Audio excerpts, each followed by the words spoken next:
What's up everybody, once again my name is Matt and welcome to Let's Play Star Fox Zero. That's right, it's finally time. I've been waiting for this game to come out for what feels like forever, so let's not waste any more time and jump directly into the main game. The name's Fox. Fox McCloud. I'm the leader of Star Fox, an elite fighter squadron established by ex-Cornerian flying ace James McCloud, my father. 5 years ago, my father was hired by General Pepper of the Cornerian Army to investigate strange activities on planet Venom. He never returned. Despite being a backwater little rock in space, Venom had become the base of operations for Andros, a crazed and banished scientist. 3 pilots flew out on that mission. My father, James, his best friend and wingman Peppy Hare, and Pigma Dengar, an honorless slimeball who volunteered for the assignment. Turns out Pigma was working for Andros the whole time. No one saw it coming. Pigma betrayed Peppy and my father and led them straight into a trap. In the chaos that followed, my father sacrificed himself to create a diversion so Peppy could escape. Barely making it home with his life, Peppy knew it fell upon him to report the courageous last moments of James McCloud.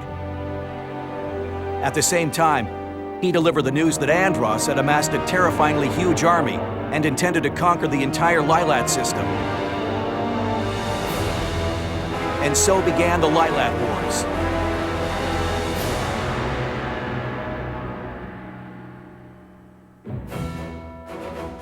Five years have passed. The battle between the Cornerian Army and Andros' forces is spreading to every planet in the Lilat system.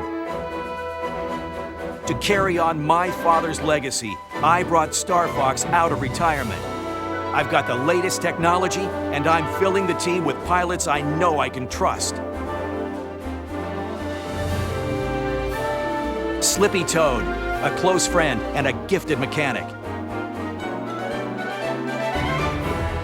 Falco Lombardi, a hotshot flyboy who's got your back when the going gets tough.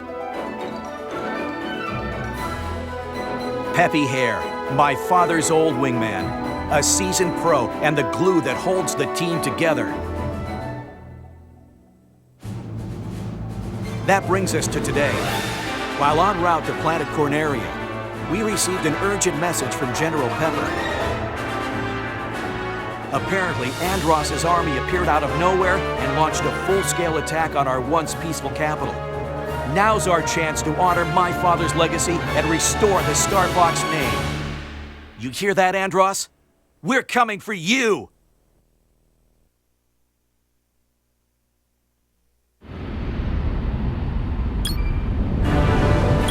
Entering Corneria's orbit.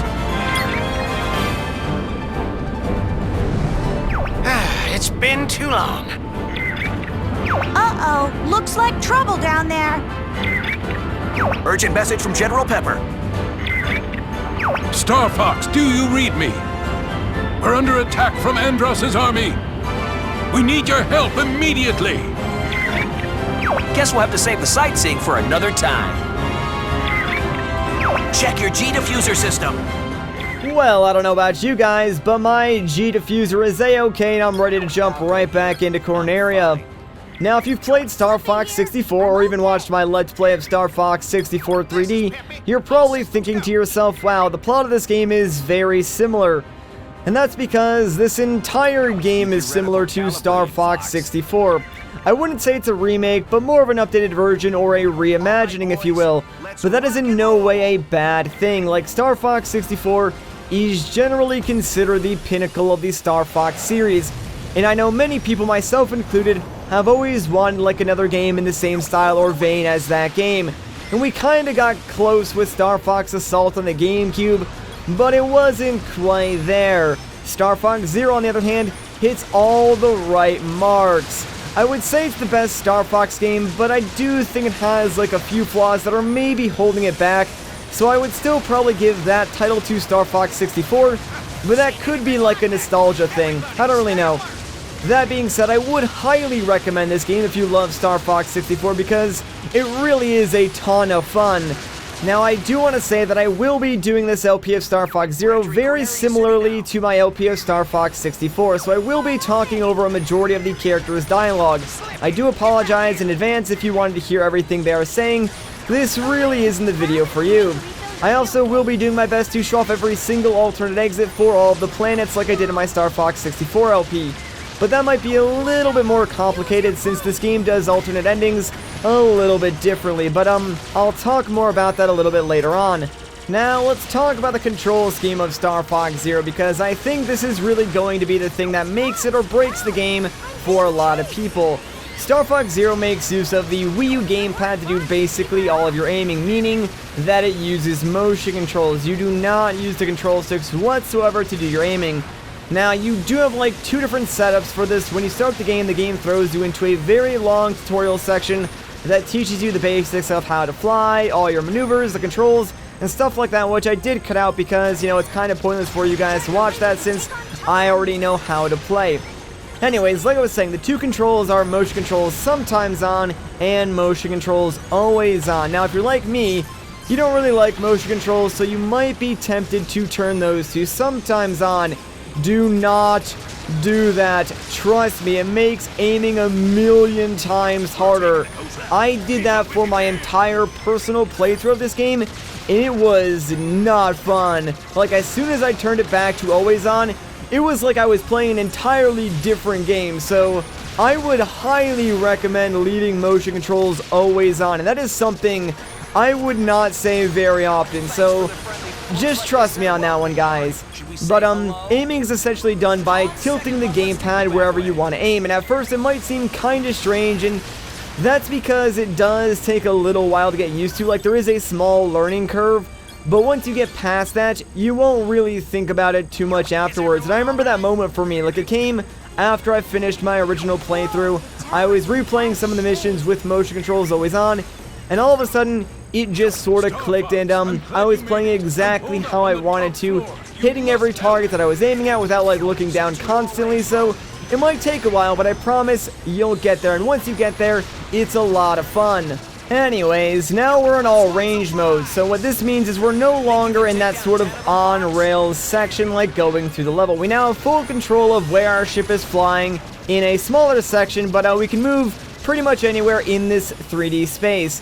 At this point, I should mention that like a major selling point of this game is the asymmetric gameplay, which is just a fancy way of saying you have two different views. So on the TV, you have like the main cinematic view, which is sort of what you guys are seeing. And then if you look down on the gamepad, you have the cockpit view. Now, sadly, I really don't have a way of showing the cockpit view to you guys all the time due to not having a gamepad capture device, but you can swap the views by pressing the minus button on the gamepad, which I may do in future missions that make, you know, more use of the internal view, just so you guys can get like a better idea of what's going on. Anyways, though, in all range mode, I do tend to look down at the gamepad a little more often than the main screen, just because it's easier to line up more precise shots. That way you can take out enemies a little bit easier. There is also a third camera mode, which I like to call lock-on mode. It's more or less all range mode, but the camera centers around a specific object, usually the boss. And when that happens, it no longer follows directly behind your R-wing, sort of giving you like a side view instead, which makes it, in my opinion, a lot harder to actually fly. So when that happens, I generally spend more of my time looking at the gamepad, but at the same time, you still want to keep an eye at what's going on the main screen, because enemies could come up behind you, or you might clip your wing on like a building or something like that. So to be honest, lock-on mode is my least favorite of all the camera views inside this game, and it can be a little bit disorienting when you first switch to that style of view, but it's not completely uncontrollable. You just have to sort of understand which screen currently has the most important information and look at that one. I know it sounds exhausting, but it will become second nature to you pretty quickly, like you'd be surprised. Anyways, though, I know that was a lot of explanation, but I'm pretty sure I covered just about all the basics just in time too, because we finished Phase 2. We got them all. Star Fox, we are once more in your debt. Hey, something's coming from above. I'll squash you like the insects you are. Target mode engaged. Let's take down that enemy ship. That's right, it's not over just yet. This is the Flying Fortress Androsa, and this is targeted view, not lock-on view. But you can sort of see what I mean about the camera not exactly following directly behind your R-Wing. Regardless, for the first boss, all we need to do is shoot down the giant radar satellite dishes that are sort of firing those giant lasers at us. Now, when you are taking down the satellites from the underneath, make sure you don't get squashed by, like, the top of the ship. I've had that happen before. But that's really all there is to this first boss. Pretty simple. Star Fox, I'll get you next time.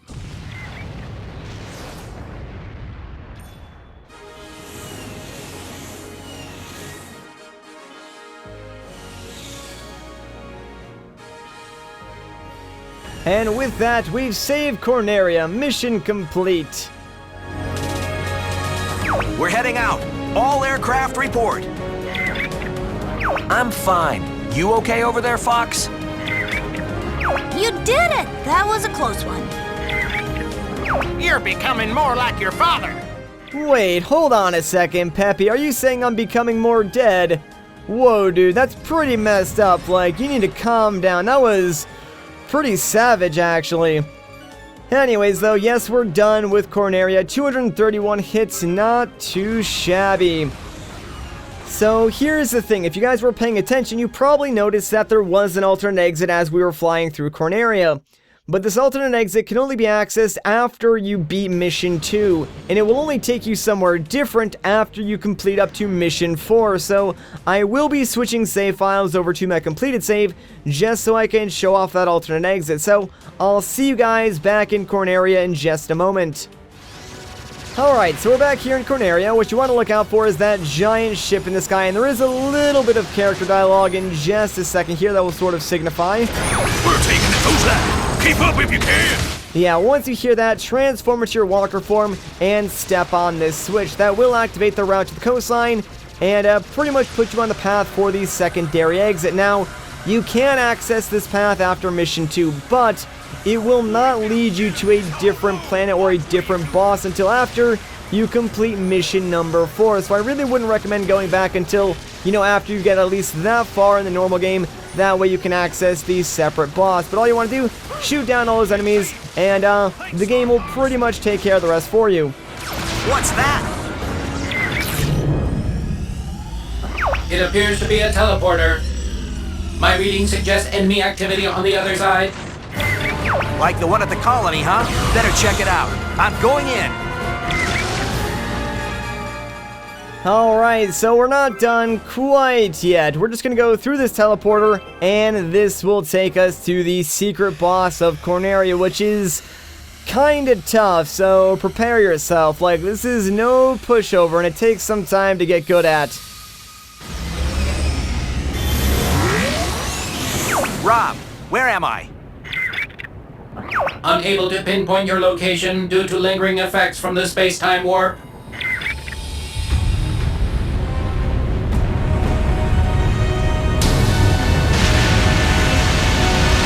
There's no way you can beat us in the water! It's payback time! Okay, so this is Aqua Rosa. Now, this is very similar to the main boss of Corneria, except it's underwater, and it has 9 laser cannons, 3 of which are currently underwater and cannot be targeted.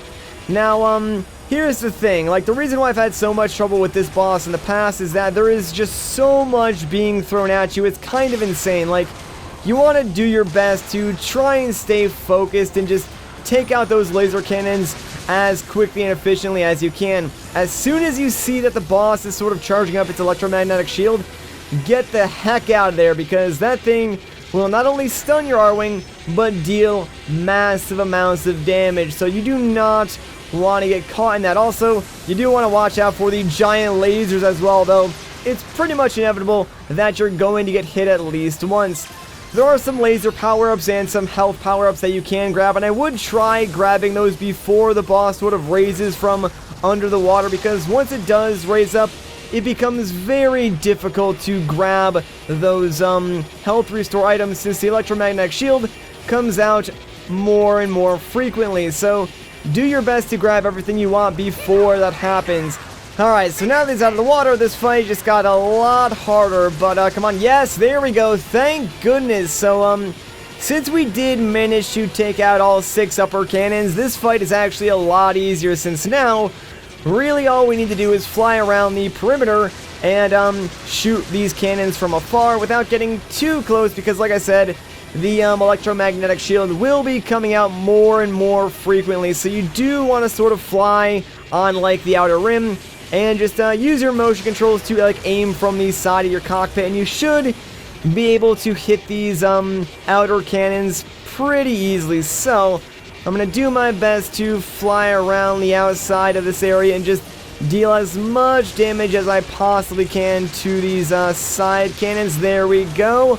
Only one more left, and as long as we keep moving forward, these side cannons will not be able to like charge up and hit us, because there is like a moment delay from when they charge up to when they fire, and as long as you're moving forward, it will not hit you.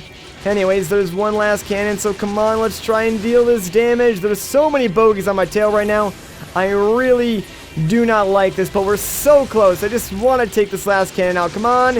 There we go. You beat us again? I'm never gonna live this down. You got that right. Wait. Was Fox just implying like the reason why he's never going to live that down is because he's dead from that explosion? Whoa, man, that is kind of messed up. Like, everyone in this game is so savage. I kind of like it, not gonna lie. But yeah, there we go. That was the hidden boss of Corneria. We took that guy out in 2 minutes and 32 seconds. Not too bad. Returning to main objective.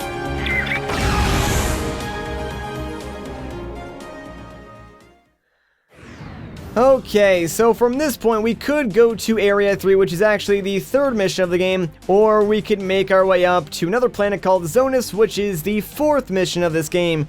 Now, if we go there after beating Aqua Rosa, those sort of missions will have different outcomes, so we're not going to go there right now, but I just wanted to mention that for later on. We'll explore those alternate exits when we get to those missions. For now, though, we're going to go back to the main map. And the reason for that is because I don't want to spoil too much. Plus, we are going to end off this video here, so if you guys enjoy this part, a like rating would be greatly appreciated. If you want to see more, consider subscribing. But once again, guys, my name is Matt. Thank you so much for watching, and I'll catch you in the next one.